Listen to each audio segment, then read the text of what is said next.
Primeiro, boa tarde a todos, a todas. Destacar a minha alegria minha, viu, Fernando, de ter a oportunidade de conversar na Casa dos Defensores Públicos e já de pronto reconhecendo o papel da Defensoria. Eu, como servidor público da área da segurança, tive a oportunidade de conviver durante muitos anos no sistema de justiça, muito próximo ao sistema de justiça, e sei do papel não só profissional, mas também social, que tem a Defensoria Pública na consolidação da democracia do país. Então, a minha maior reverência e reconhecimento pelos trabalhos dos defensores públicos estaduais e federais. Cumprimentar meu colega e fazer aqui um reconhecimento. O deputado Diego Andrade é um dos mais talentosos homens públicos da nossa geração, não de Minas Gerais, do Brasil. Com tão pouca idade, chegou rapidamente ao Congresso Nacional e, na sua trajetória, ocupou relevantes cargos que o permitiram ser hoje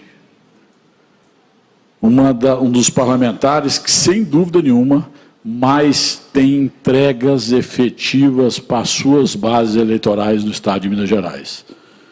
Não há um município sequer que o Diego represente, que ele não tem entregas importantes na área da saúde, na educação, na área do transporte, com o qual ele tem muita afinidade. E mais do que isso, é uma pessoa que se tornou para nós todos uma referência, até pela sua história de vida, que ele relatou que tem muita identidade com a minha, uma referência na defesa da saúde pública, essa que é muito ainda carente e muito aquém de prestar os seus serviços à sociedade brasileira. O Diego é incansável na defesa da saúde e dos mineiros. Todas essas conquistas que ele citou aqui foram graças ao seu protagonismo. Eu recebi, ano passado, na presidência do Congresso Nacional, representante o presidente Rodrigo Pacheco, mineiro, praticamente todos os hospitais do Estado, em especial os hospitais que atendem todo o Estado aqui na região metropolitana, Santa Casa, Baleia, João 23, São Francisco, Mário Pena, e em todos eles nós tivemos condição de contribuir pelas mãos e liderança do deputado Diego. É uma alegria muito grande, Diego, fazer vida pública ao lado de um ser humano como você, combativo, responsável, com espírito público, decente e trabalhador. Vamos, por muitos anos ainda, poder defender os interesses dos mineiros no Congresso Nacional. Você ainda tem muitos saltos importantes e responsabilidade com todos nós. Cumprimentar a Rivana, dizer que eu tenho lá a incumbência de receber, e não podia ser diferente, todas as entidades que representam as diversas carreiras de Estado, como senador da República. Mas aqui destacar que tanto a Rivana como representante na ADEP, quanto o Fernando Marteleto, representante da ADEP, são dos mais assíduos frequentadores do nosso gabinete. Né? Não são, estão lá na porta, quando eles não conseguem a agenda, eles me cercam na porta do gabinete para poder tentar defender os interesses das senhoras e dos senhores. É uma alegria muito grande ver árduos defensores daqueles que representam, porque acreditam realmente na importância do fortalecimento da Defensoria para a prestação, como eu disse, do sistema de justiça. Destacar a presença de quem fez essa ponte, da minha amiga, há mais de 20 anos, Eliane, hoje defensora aposentada, mas que continua atuando fortemente, porque acredita realmente na importância do fortalecimento da Defensoria Pública. Cumprimentar Marcos Lourenço Capanema de Almeida, defensor público e hoje substituto do TRE de Minas Gerais. representando a Defensoria Pública do Estado de Minas Gerais, o doutor Galeno Gomes Siqueira, aqui presente. Destacar esse momento que nós vivemos, que é muito sui generis e que nos alega que é o fortalecimento da democracia no Brasil. Isso acontece por diversos fatores. Primeiro, porque nós estamos num estágio de amadurecimento da nossa cidadania. É um ponto importante no avanço da democracia, e a gente pode perceber isso quando, infelizmente, há alguns arrombos naturais nesse momento de tanta polarização que vive o Brasil. A democracia se firma de forma muito contundente, o que nos alegra. Mostra o fortalecimento das instituições, mostra que as instituições são inabaláveis, mostra que mesmo que há o contraditório, há as posições diferentes, as divergências, o que só fortalece a democracia, porque só cria a boa discussão, a boa crítica, mas quando os arrombos ultrapassam o limite, nós temos sempre instituições que não deixam de corajosamente dizer: nós não aceitamos nenhum retrocesso nesse ponto. Nós só vamos andar para frente, e a democracia, por mais que tenha suas contradições, é o melhor regime para poder a gente avançar na construção de uma sociedade mais justa, mais unida, mais fraterna e mais igual e mais solidária.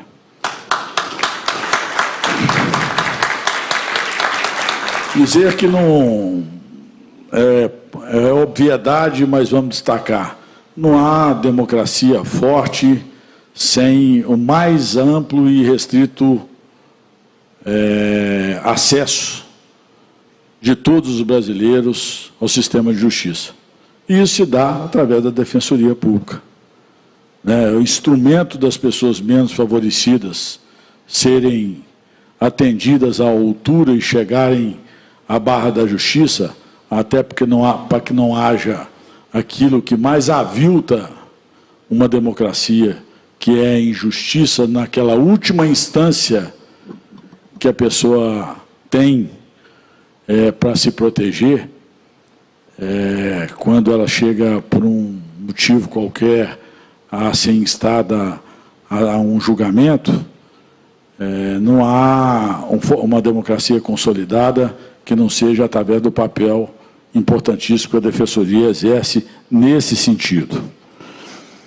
Falar de questões objetivas. Primeiro tem a emenda do nosso colega de bancada lá, do Lucas Barreto, lá do Amapá, que inclui para poder consolidar a questão da Defensoria Pública no Código Eleitoral. Eu tive e tenho uma missão que eu destaco sempre, que é uma missão impossível, porque por mais que a gente possa contribuir, e a gente contribui, porque o perfil eclético de cada um, acaba que cada um dá a sua contribuição ao seu modo no sistema democrático. Mas eu tenho a missão impossível de substituir, para mim, um dos maiores senadores da história da República, sem dúvida o senador mineiro com maior conteúdo do ponto de vista da profundidade intelectual, da dedicação integral, meu amigo há mais de 20 anos, fui secretário de Estado dele de 2 pastas, como já foi dito aqui. Tive a alegria de ser convidado numa cota pessoal dele, quando eu vivi o meu melhor momento. Eu tinha tido 200 mil votos em 2010, fui o 4º deputado mais votado de Minas, tinha sido secretário de Estado de Gestão Metropolitana, secretário de Estado da Saúde, com certeza, mas eu tinha ali muita convicção, não há certeza em eleição, mas eu tinha muita convicção que eu ia para uma eleição muito confortável, mas era impossível eu negar a um convite de foro íntimo, um convite muito pessoal, não fui fruto de uma composição política, de ser suplente do professor Anastasia. E eu estou lá com a missão de tentar, mantive a equipe dele próxima para poder tentar não perder a qualidade técnica do trabalho, e agreguei o trabalho mais operacional, que é mais nosso perfil, o perfil de estar junto com a bancada. E aqui eu quero fazer um parênteses para dizer que a bancada de Mineira, e tem uma importância muito grande a liderança do deputado Diego nisso, nós vivemos o nosso melhor momento, o momento mais maduro da nossa relação.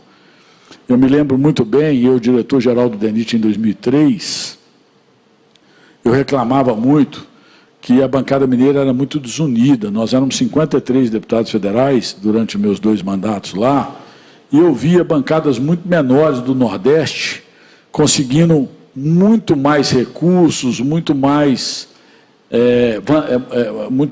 maiores realizações para estados muito menores que o nosso. Eu percebia que a bancada era muito assim, mais individualista, muito mais olhando a questão só eleitoral e a sobrevivência pessoal. Hoje não. Hoje a bancada está sintonizada, sinergizada, sob a coordenação do deputado Diego e sob a liderança de um mineiro que, depois de 46 anos que Minas Gerais, isso é importante destacar, não tinha a oportunidade de ter um presidente mineiro. O último foi Magalhães Pinto, 46 anos atrás, presidente do Congresso Nacional. E aqui dizer que, graças a esse espaço de poder, tem questões muito relevantes que aconteceram em um ano apenas dessa nossa sinergia lá em Brasília.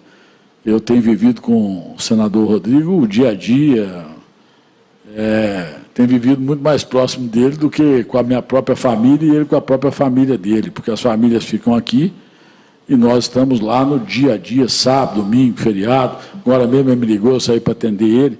Finais de semana, muitos finais de semana, nós não tivemos como vir a Belo Horizonte, principalmente no ápice da Covid, onde nós tivemos que montar um verdadeiro gabinete de guerra, porque tinha momentos que nós ficávamos realmente em pânico. Teve uma noite que eu quero ressaltar, se me permite quebrar o protocolo, que nós estávamos no final de domingo, eu, ele e o Davi, quando chegou apavorado o ministro da Casa Civil, a ministra da Secretaria-Geral de Governo, nós estávamos no ápice das mortes, 4.500 mortes por dia, e a gente já estava todo mundo naquela angústia pessoal humana, e eles chegaram para dizer que começava a faltar oxigênio no Brasil, não por questão de quantidade de oxigênio, mas por questão de logística, porque as balas de oxigênio para as UPAs do interior, onde não tem estrutura para poder ser abastecidos pela White Martins, que é praticamente monopólio da White, essa questão do oxigênio hospitalar, que a logística começava a faltar e que estava começando a faltar oxigênio, estava começando a faltar sedativo para aqueles que estavam entubados e estava começando a faltar kit de intubação. Então a gente, você imagina só, a gente começou a ligar para o mundo inteiro, fortaleceu o governo, fortaleceu o Palácio.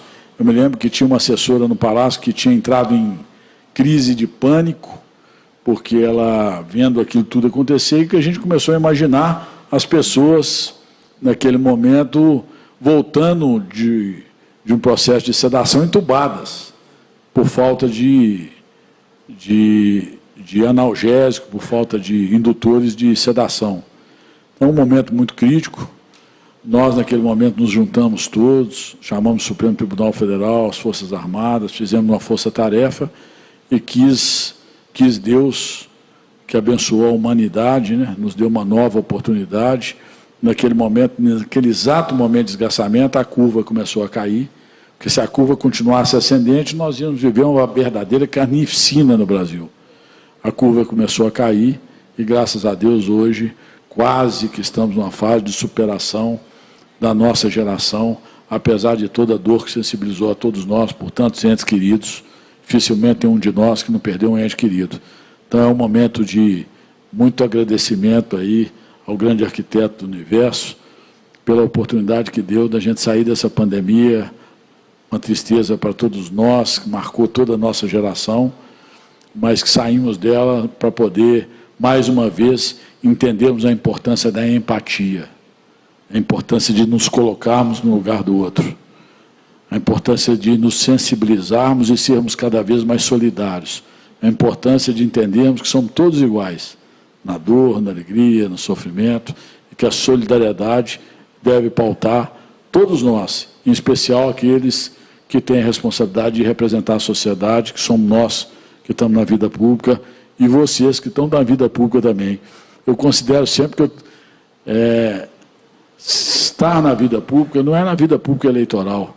Nós que somos servidores, somos tanto quanto estamos na vida pública para poder servir, né? Eu lembro dos meus plantões na delegacia de polícia, o quanto eu ficava, às vezes, pensando a responsabilidade que era. Eu sempre fui muito cuidadoso, principalmente, eu até ontem estava fazendo um parâmetro para o prefeito da capital, conversando com alguns prefeitos, como que o crime avança no Brasil. Lá em Patinga, eu como delegado de polícia, na minha época, 15 anos atrás, você não precisava de ter... O delegado de polícia ficava de permanência em casa. Ficava na delegacia um escrivão de polícia e um agente de polícia. E quando tinha uma ocorrência que tinha características de flagrante, aí eles acionavam o delegado para poder o delegado tomar a decisão se era flagrante ou se determinava a instauração de inquérito. E eu sempre fui muito cuidadoso para poder ter total segurança ao tomar uma decisão de autuar alguém em flagrante, porque eu sei que eu era o primeiro julgador e muitas vezes não tinha todos os elementos para isso. E eu, como alguém que tenho mais uma característica de ser garantista do que ser, né, de me ousar eu acho que, mesmo como delegado de polícia, o princípio do direito penal é indúbio pro réu. Então, eu sempre quis ter muita certeza, de foro íntimo, de que eu não estaria cometendo a injustiça. Se autuar um jovem por tráfico de drogas, a gente sabe que o tempo que demora um julgamento desse, o que é um processo criminal sobre a espada sobre a cabeça de uma pessoa, às vezes honrada para o resto da vida, e os danos disso para uma família. E, então, são questões que a gente vive na experiência da gente, que quando a gente traz para a vida pública tem uma importância muito grande, sabe, Diego? Porque faz com que a gente possa, nesse outro espaço de poder, tentar defender teses e tentar defender posturas que interessam realmente a sociedade como um todo. Então, está lá a emenda do deputado Lucas Barreto, que pode ser muito bem resolvida no Código Eleitoral, que eu tenho a responsabilidade de relatar. Eu tive agora um seminário no Instituto de Direito Público com o ministro Gilmar, com a deputada Margarete, que foi a relatora do Código Eleitoral. Nós estamos aprofundando nessa matéria, principalmente na parte, tanto quanto na parte civil, na parte criminal também, porque está se discutindo os tipos penais do Código Eleitoral, para que a gente possa avançar nisso. Estamos discutindo para ver exatamente a necessidade de estender a todos, absolutamente a todos, a todos o acesso à justiça no Código Eleitoral. Porque nós sabemos que, apesar da competência ser da União, os braços e as pernas da União são muito limitados para poder darem esse acesso à justiça eleitoral. Então, é muito importante que a gente monte uma estrutura organizacional no Código Eleitoral para que os defensores públicos possam ter esse papel, já que vocês são muito mais capilarizados que a Defensoria Pública da União em todo o Estado, em todos os estados da Federação. Então, isso tem que ser visto com muito cuidado, e eu quero aqui registrar, viu, Ivanei e Fernando, que a gente faça isso a várias mãos. Eu acho que esse é o papel do parlamentar, que tem essa a responsabilidade de um projeto tão relevante, que fortalece a democracia e que precisa sempre ser pensado nos pormenores, para que a gente chegue a modernizar a legislação, dando acesso a todos os brasileiros a essa defesa, a todo tipo de defesa, e nesse caso específico no Código Eleitoral. Queria destacar o acompanhamento que tem feito na emenda 63, na PEC 63, mais que justa, agora com a deputada Soraya Tronic participando de forma muito forte, que busca a simetria, um direito aí que para nós é muito claro, entre as carreiras jurídicas, incluindo o defensor público. Volto a dizer, graças a essa interlocução muito próxima e ativa dos representantes de vocês em Brasília, não faltará de nós abertura total e restrita para poder ouvir, para poder absorver, para poder fazer um crivo muito cuidadoso daquilo que a gente pode avançar. E mais do que isso, na democracia e no parlamento, você tem que fazer o crivo de forma tal que você consiga construir maioria. E esse é o nosso perfil, nisso eu gosto, é muito o meu perfil, estar articulando com os colegas, construindo maioria, fazendo convencimento. Esse eu acho que é uma característica de muito nós mineiros, né? Apesar que nós temos aqui muitos colegas, e eu quero aqui também cumprimentá-los, que são representantes das entidades de outros estados da federação. Cumprimentá-los e transmitir um abraço a todos os defensores de cada estado aqui presentes. Mas é uma característica muito de nós mineiros, fazemos política até com excessiva descrição, mas política de diálogo, de construção, de convergência, e o presidente Rodrigo tem demonstrado muito isso para o Brasil. Com muitas críticas, às vezes crítica, mas a maioria delas, na minha modesta opinião, muito injusta, muitas agressões públicas, mas ele se mantém firme em ser o baluarte da democracia, que é o papel dele. O papel da defesa intransigente da democracia não é do Supremo Tribunal Federal, não é do STJ, é do presidente do Congresso Nacional. E não tem faltado coragem para ele, nos momentos mais difíceis, mesmo sob riscos dos mais variáveis, ele tem sido a voz altiva em dizer: nós não abrimos mão da República, dos valores da República, do Estado Democrático de Direito, para poder a gente manter firme no rumo certo, que é ter, como eu disse, um país que respeite a nossa Constituição. Eu já destaquei aqui o momento de fortalecimento da nossa bancada mineira, que tem, mas me faltou aqui citar alguns avanços para Minas Gerais, viu, Fernando? Graças a esse espaço de poder que nós ocupamos lá hoje, a nossa coesão entre Senado Federal e bancada federal, eu posso citar aqui, nós temos mais de 20 anos que não tinha um palmo, que não tem um palmo de metrô de Belo Horizonte, nem modernização da atual linha e nem ampliação dela.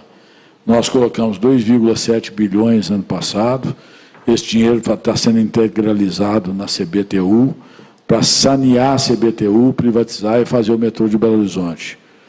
Questões importantes, como uma que eu tive a alegria de poder participar, que foi da criação do TRF6, que era um antigo pleito dos mineiros. O Eduardo, presidente da ANADEF. Maravilha, Eduardo.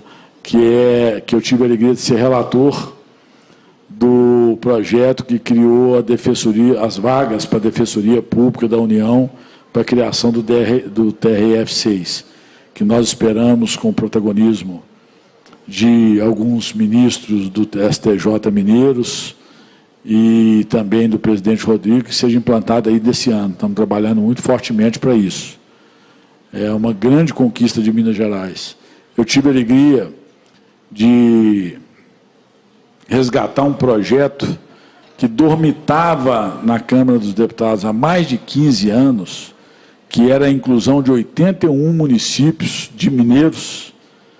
Destaca-se aqui para aqueles que não são mineiros, Minas Gerais tem mais de 1/6 dos municípios do Brasil.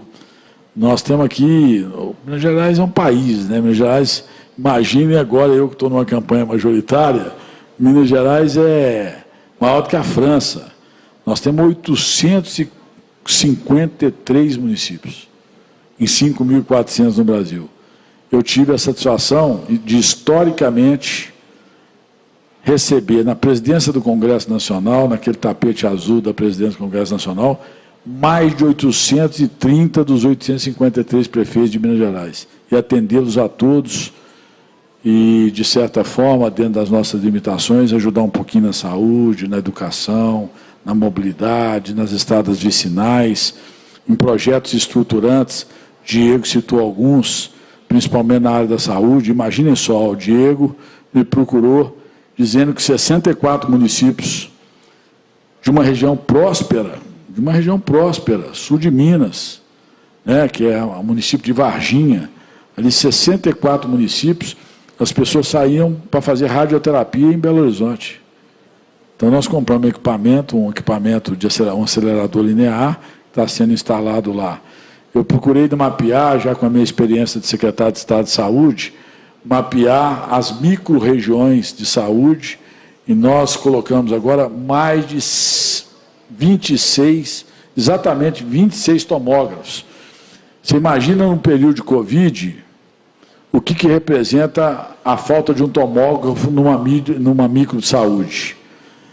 Às vezes, um diagnóstico tardio por falta de uma tomografia pulmonar no Covid, era, na questão do Covid, que o Diego foi vítima mais forte, eu 2 vezes mais branda, ele foi mais forte tendo que internar, às vezes 24 horas fazia diferença entre a vida e a morte. E o cara, às vezes, tinha que rodar, a família, às vezes, tinha que rodar 300 quilômetros para fazer uma tomografia. Então, procuramos estruturar as conquistas importantes. Eu anunciei em Valadares a inclusão de 81 municípios na área da Sudene.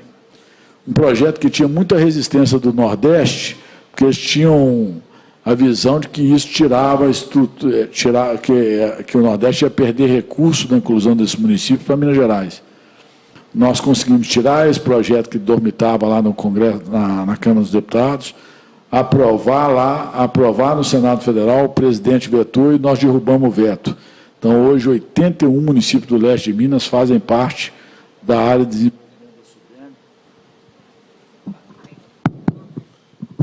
desenvolvimento da Sudene, podendo ter acesso ao Banco do Nordeste, a financiamentos mais módicos, trazendo para aquela área muito, mas muito carente, mais justiça social. E por aí vai, conquistas importantes, graças ao prestígio político que Minas Gerais vive hoje. Nós estamos muito esperançosos que que unidos como estamos, possamos resgatar a importância de Minas Gerais no cenário nacional. Mais uma vez, destacar de forma contundente o meu reconhecimento pelo papel da Defensoria Pública. Eu fiz questão de fazer isso, mesmo naquele momento, o senhor deve ter acompanhado, eu relatando a criação dos cargos de defensor público para implantar o TRF6, eu fiz questão no meu discurso de fazer o meu reconhecimento na tribuna do Senado dos defensores públicos estaduais e da sua importância, porque estão lá na ponta, na capilaridade, nas regiões, defendendo a população mais carente, que tanto precisa da nossa sensibilidade e do nosso trabalho para terem acesso ao sistema de justiça. E ressaltar, viu, Fernando e Rivana, o meu gabinete quer ser, e não pode ser diferente, nós que viemos do serviço público, quando a gente ocupa um cargo de relevância, um cargo de dimensão como essa de senador da República, a gente que já é servidor de carreira, a gente reconhece isso apenas como uma responsabilidade maior. Nos envaidece, nos alegra, mas também a cobrança interna da gente é muito grande. Porque a gente é vocacionado a ser servidor. Nós não caímos de paraquedas ali. Então, eu me considero como senador da República, representando um dos maiores estados da Federação, o mesmo servidor que fez um concurso em 97, que foi para o interior, que foi morar na pensão da Dona Reni, lá no município de Antônio Dias, que chamava Hotel Número 1, com uma menina de 1 ano, no Moisés atrás do carro, e com um menino de 5, com banheiro fora o banheiro da pensão era fora do quarto, era um banheiro coletivo, na beira do rio Piracicaba. Eu me considero o mesmo servidor daquela época, hoje como senador da República. reconhecendo o meu papel e a minha responsabilidade. Termino destacando, Fernando, que aquele gabinete, o gabinete 51 do Senado Federal, é uma extensão de Minas Gerais, uma extensão da Defensoria Pública, dos servidores públicos do Estado, para poder trabalhar em prol da construção de uma sociedade melhor. Muito obrigado.